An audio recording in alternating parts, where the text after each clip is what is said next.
Bismillahirrahmanirrahim. Assalamualaikum warahmatullahi wabarakatuh. Selamat siang, semoga kita semua dalam lindungan Allah Subhanahu wa Ta'ala. Kembali lagi bersama dengan kami Rafiuddin Nasir TFTT Channel. Masih dalam proses pengerjaan RB binaan kami dengan ukuran 5x17 setinggi 4 lantai yang hari ini sudah masuk dalam tahap proses atau cara mengendalikan cahaya yang masuk melalui pipa ventilasi. Nah, saudaraku yang saya hormati, pada ruang inap tentunya kita memerlukan situasi yang sangat gelap gulita. Nah, itu disebabkan karena berkaitan dengan teknik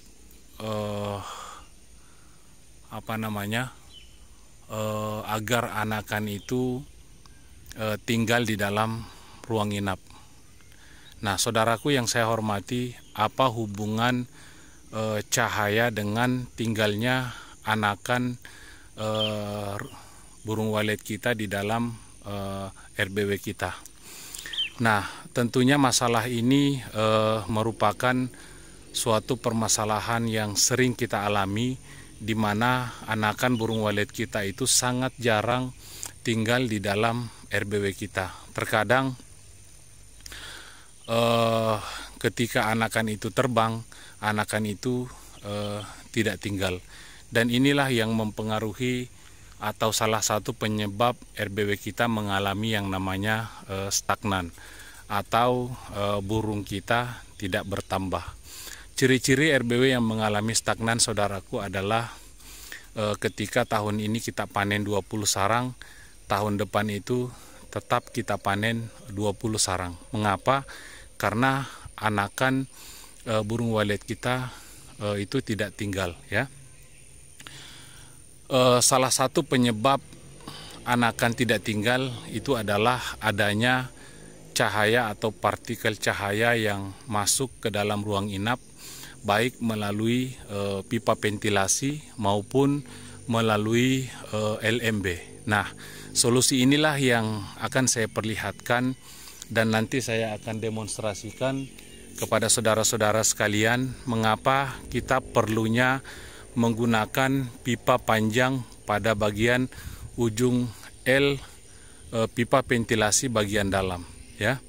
Nah, baik saudaraku, kita masuk dan melihat bagaimana cara kami mengendalikan cahaya yang masuk melalui pipa ventilasi. Jadi cahaya yang masuk melalui pipa ventilasi ini, saudaraku, terkadang saat kita masuk itu tidak nampak, ya. Tapi nanti setelah mata kita menyesuaikan atau kita duduk beberapa saat di dalam ruang inap, maka akan nampaklah cahaya yang keluar dari ujung pipa ventilasi.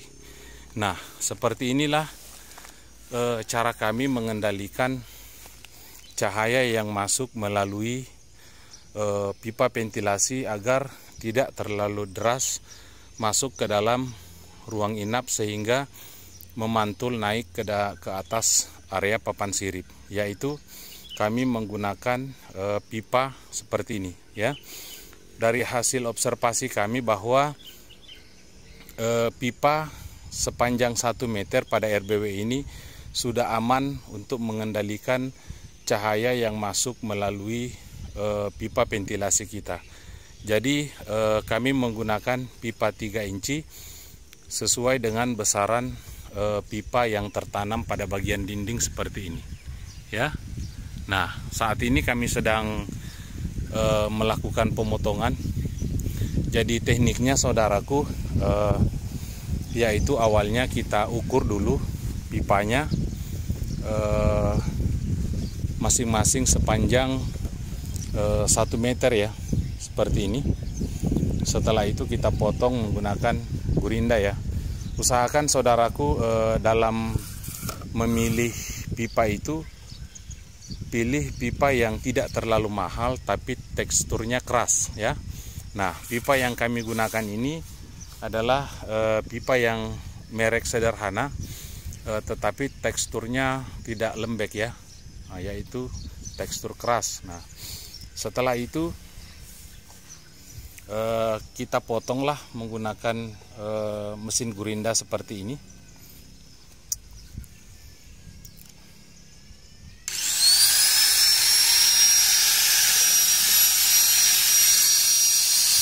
Nah,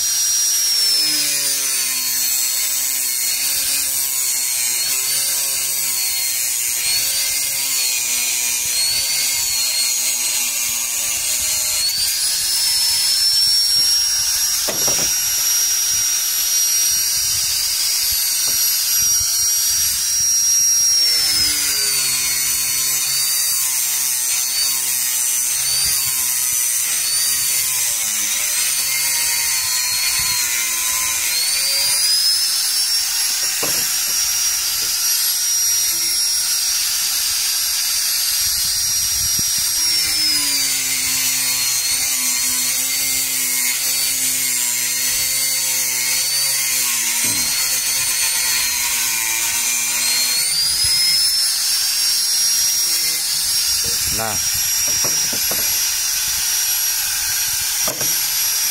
sudah nih. Nah, saudaraku yang saya hormati, sehingga terbentuklah pipa sepanjang kurang lebih 1 meter sesuai dengan yang kita ukur ya. Nah, saudaraku yang saya hormati, kita mempelajari pergerakan matahari. Posisi matahari itu tepat berada di atas, dan pada bagian sore hari nanti posisi matahari ini tepat berada di samping kiri RB binaan kita ini ya, sehingga pada saat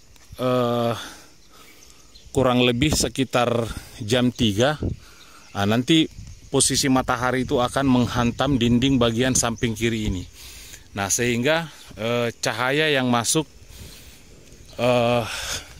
dari luar menuju ke pipa ventilasi itu sangat deras ya, sehingga akan nanti mengeluarkan partikel cahaya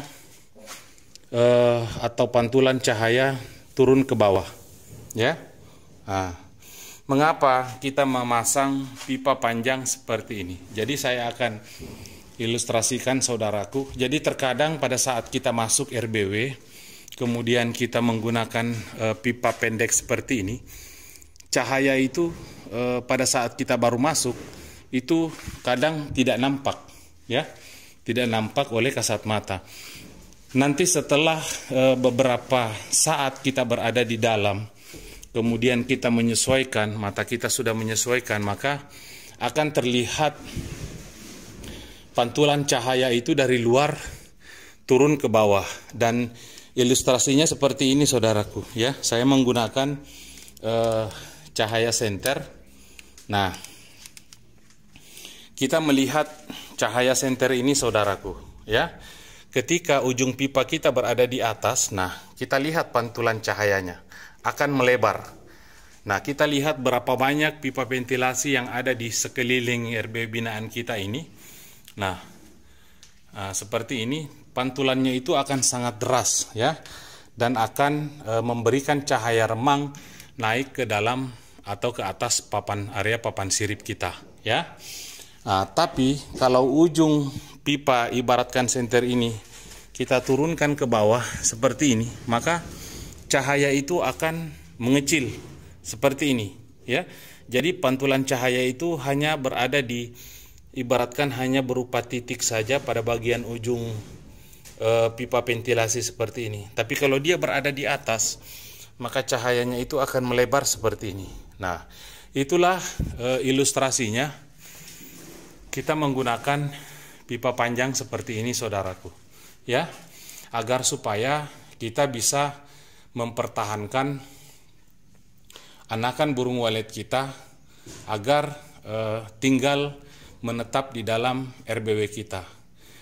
Apa hubungannya pipa ventilasi ini dengan tinggalnya anakan di dalam RBW kita atau RB binaan kita? Nah, baik saudaraku, saya akan jelaskan. Jadi salah satu penyebab anakan burung walet kita tidak tinggal di dalam RBW kita. Kita biasa masuk ke dalam RBW, saudaraku, kemudian melihat, ya, saya pakai senter dulu. Nah, pada saat kita masuk, kita akan melihat model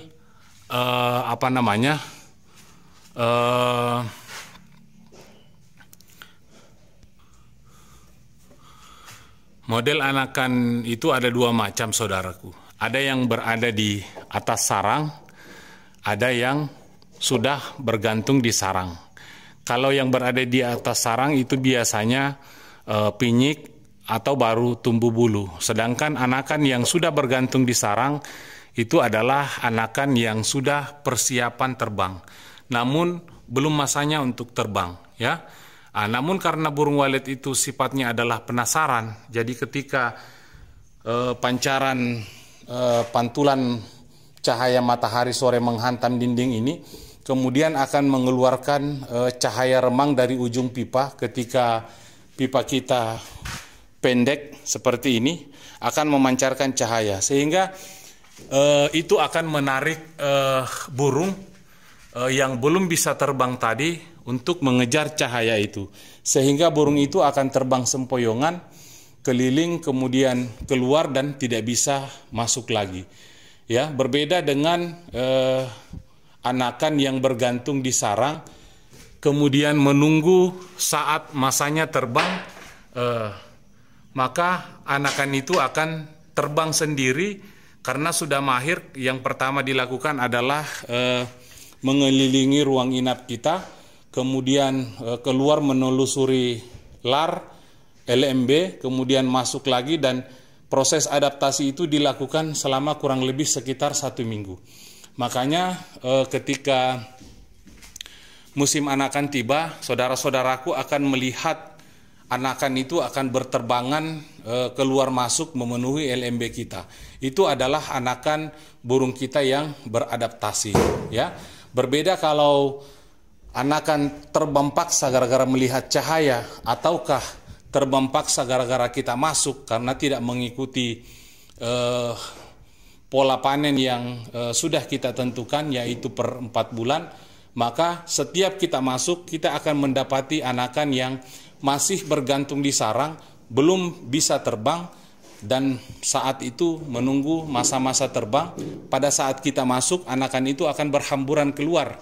Nah, anakan itulah yang tidak kembali, saudaraku, karena terbangnya dengan sempoyongan, belum mahir terbang. Akhirnya pada saat burung itu keluar, burung itu akan mencari RBW terdekat karena belum bisa kembali masuk ke dalam RBW kita. Dan anakan inilah yang biasanya masuk pada RBW baru, saudaraku. Nah, makanya pada RBW baru itu anakan, ciri-ciri anakan itu yang masuk adalah dari umur 3 bulan pengecekan sampai 6 bulan sampai 9 bulan itu kita hanya mendapati kotoran saja. Karena kenapa? Itu adalah anakan yang masuk, ya. Nah, makanya sangat jarang di pengecekan perdana ataupun kedua itu ada sarang. Paling yang masuk itu adalah anakan, sehingga yang kita hitung adalah kotorannya saja, ya. Nah, ibaratkan seperti ayam, burung walet itu punya masa untuk birahi, dan pada saat burung kita sudah bisa birahi, otomatis akan mengeluarkan air liurnya untuk membuat sarang agar ditempati bertelur. Ibaratkan sama seperti ibu-ibu ketika habis melahirkan, otomatis ASINY-nya keluar. Kalau burung walet itu sebelum bertelur akan mengeluarkan air liur. Jadi tidak selamanya burung walet itu bisa mengeluarkan air liur, saudaraku. Nanti masa birahi, dapat masa birahi atau tiba masanya birahi, baru bisa mengeluarkan air liur untuk membuat sarang. Jadi saudaraku jangan panik di umur 1-6 bulan RBW-nya itu belum ada sarang. Itu adalah sangat wajar sekali. Kenapa? Karena sifat daripada burung walet itu sangat setia dengan tempatnya. Susah kita mau mengambil indukan orang lain. Yang bisa kita ambil itu paling anakan yang baru belajar terbang akibat pola masuk dan pola panen yang tidak terjadwal oleh pemilik RBW sukses. Nah, seperti itu saudaraku yang saya hormati. Jadi ini adalah kaitan mengapa anakan itu tidak tinggal. Itu disebabkan salah satunya adalah faktor adanya cahaya yang masuk ke dalam ruang inap. Kemudian yang kedua adalah adanya pola masuk pemilik RBW sukses yang tidak terjadwal, yang tidak mengikuti siklus reproduksi burung walet. Jadi mengapa kita dilarang sembarang masuk di dalam RBW? Salah satunya adalah itu. Jadi ketika anakan burung walet kita sudah persiapan masa terbang, di mana sudah bergantung di sarang, kemudian kita masuk dan anakan itu terbang paksa keluar, maka kita akan memulai lagi 3 bulan ke depan. Jadi hati-hati saudaraku ketika ingin mengatur jadwal masuk pada RBW-nya. Kenapa? Karena ketika kita salah dalam melaksanakan pola masuk pada RBW kita, itulah yang menyebabkan, salah satu menyebabkan RBW kita mengalami yang namanya stagnan, ya. Jadi hati-hati, inilah manfaat kita memasang pipa ventilasi ini saudaraku. Jadi silahkan didalami pada RBW-nya masing-masing. Mudah-mudahan ilmu yang saya bagikan ini bisa bermanfaat untuk para petani walet di seluruh Indonesia. Salam hormat dari saya. Mudah-mudahan kita semua menjadi petani walet yang sukses agar bisa memenuhi kebutuhan keluarga kita masing-masing. Mungkin ini saja yang bisa saya sampaikan. Lebih dan kurangnya saya mohon maaf. Wabillahi taufiq wal hidayah. Wassalamualaikum warahmatullahi wabarakatuh.